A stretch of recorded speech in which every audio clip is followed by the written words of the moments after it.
Jack Smith Creek in New Bern, and it is completely across. Historical flooding.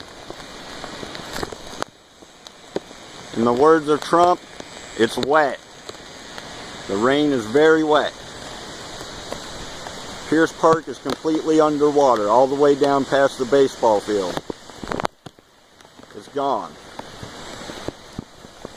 Another 8 foot of surge protected, or expected. That's why I'm a non-meteorologist. The river's continuing to steadily push on.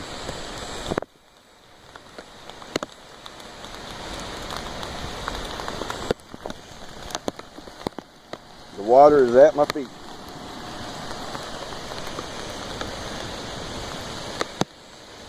She's a bailing. I don't know if you see that flashing red light, but that's our emergency light here. And in over 30 years of being down here, I've never seen that.